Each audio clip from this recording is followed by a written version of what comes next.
like this. All right, so I would go on about some theory on metadata. And one of the most important things for writing physical data are units. Our unit system is based on the SI system, so the 7 base units: length, mass, time, electric current, thermodynamic, temperature, amount of substance, and luminous intensity.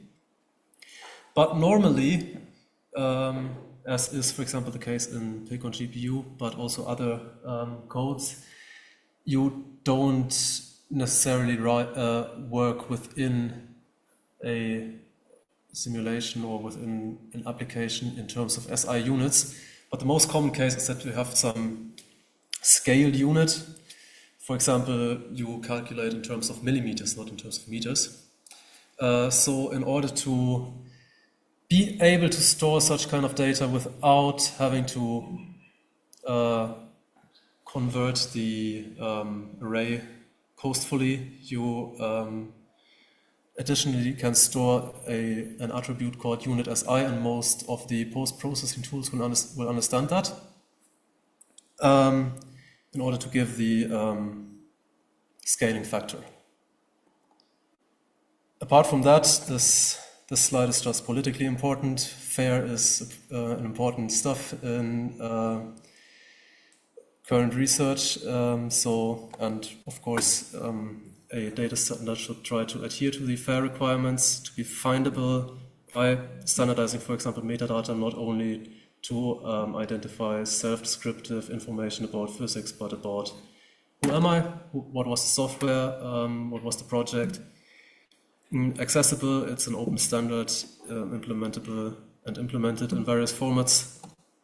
Interoperable, this was kind of the motivation that I gave in the beginning, that you should be able to use your data across different teams, across different systems, codes,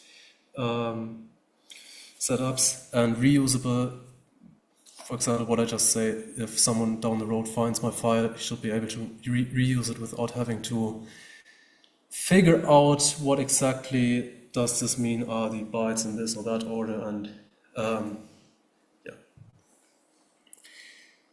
And then this maybe hints towards the question on what happens if the OpenPMD standard doesn't suffice for writing my data, and that is the normal case, I would say, because OpenPMD tries really to only standardize for itself the generic markup necessary for writing particle and mesh data, but it doesn't try to be some domain-specific code. For example, for PIC simulations, we use additionally the edpic extension within PIC on GPU, which you see as an example here down right in the corner to, for example, define particle smoothing, particle shape, particle push, which is just something that should be defined somewhere, but it shouldn't be defined in the base standard.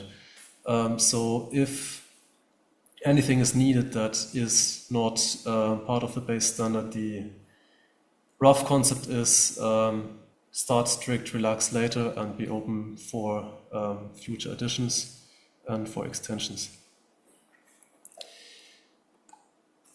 Now looking back at mesh data, which we have written so far for the heat equation, we are seeing here the detailed output for an electrical field and for an energy density. One core difference is already that the electrical field is a vector field, so we have separate components x, y, and z. So like I said earlier, the fundamental approach is that OpenPMD works by structive array. If we have 3 vector components, there are going to be 3 data sets of the same size. So if you want to have the vector for the cell 0, 0, 0, you would need to ask each of these 3 data sets about their values at position 0 to figure that out again. Apart from that, in the top here you see the attributes that are defined by the standard for meshes. So the axis labels, which is an important thing that already our physics teacher probably kept telling us about, and every reviewer. Field smoothing, like I said in the previous slide, is a extension is from the EDPIC extension. You have the Cartesian geometry. There are other geometries defined by default, but you are not restricted to them. Those are just the ones that are currently defined. Grid global offset is for situations where, for example, you have a mesh that, or you are in a simulation looking at an entire global domain, but you want to output data that is just one smaller part of that domain. So with the global offset, you give the offset within which you find that local mesh within the global domain.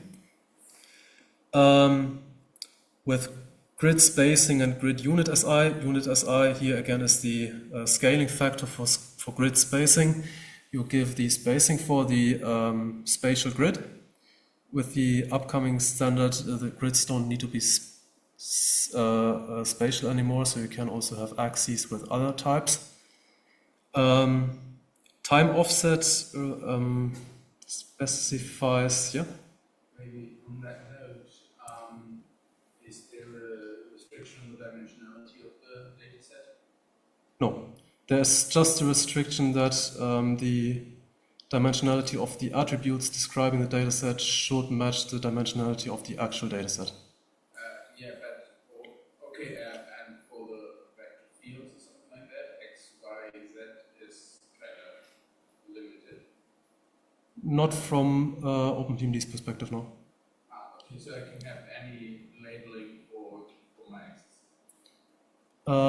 You can, yes.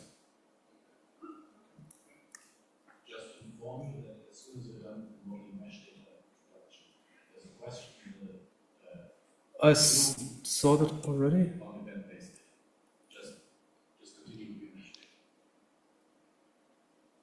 Oh, you can answer.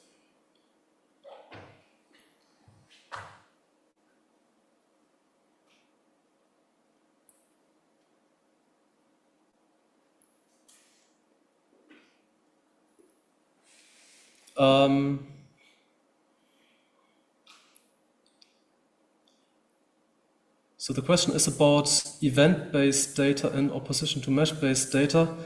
And in addition, are there examples of applications of such data structure for ML?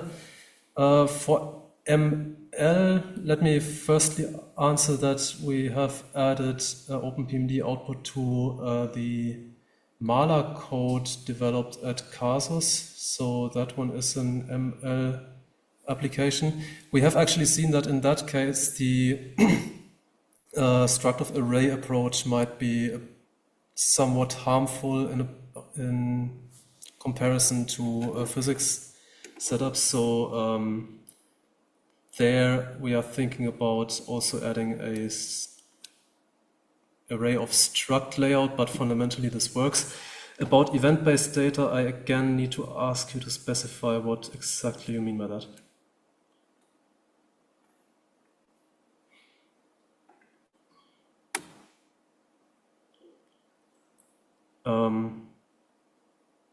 So if you want to type it out or just interrupt me at any point you feel is good. Otherwise, you can type it out, because I need to be honest here. Again, I don't know what you mean by event-based data. Now, back to the mesh data. Time offset is in many cases not needed, but basically each iteration has a time because a simulation progresses over time. But it might be that for some reason or other, within one iteration, there is some offset between the single meshes that are being output.